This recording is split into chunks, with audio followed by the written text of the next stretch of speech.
কোরআনুল কারীমের ভিতরে আল্লাহ পাক বলেন, হাল আতা আলাল ইনসানি হিনুম মিনাদ দাহরি লাম ইয়াকুন শাইয়াম মাযকুরা।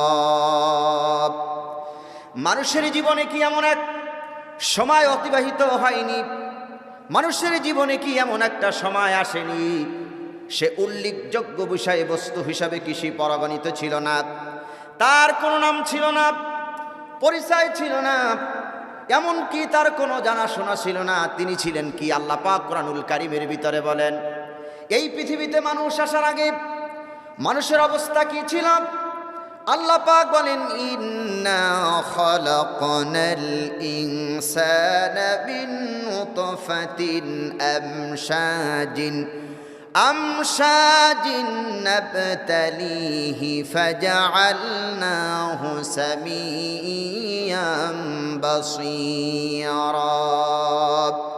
আল্লাহ পাক বলেন, আমি তো মানুষদেরকে সৃষ্টি করেছি শুক্রবিন্দু হতে এক ফোঁটা নাপাক পানি দিয়ে। আমি আল্লাহ রাব্বুল আলামিন মানুষদেরকে তৈরি করেছি। কেন তৈরি করেছি? নাবতালিহি ফাজআলনাহু সামিয়াম বাসীরা। আমি মানুষদেরকে তৈরি করেছি এই জন্যে, মানুষদেরকে সৃষ্টি করেছি এই জন্যে, যাতে করে আমি মানুষদেরকে পরীক্ষা করতে পারি। মানুষদেরকে শুধু তৈরি করি নাই, আমি আল্লাহ পাক মানুষদেরকে শোনার শক্তি দিয়েছি, দেখারও শক্তি দিয়েছি, মানুষদেরকে দৃষ্টি শক্তি আর শ্রাবণ শক্তি আমি আল্লাহ রাব্বুল আলামিন দিয়ে দিয়েছি। সুবহানাল্লাহ বলি। মানুষ সব জন্মের আগে কি ছিল? মৃত্যু ছিল। মৃত্যু থেকে আল্লাহ পাক কি করছেন? জিন্দা করছেন।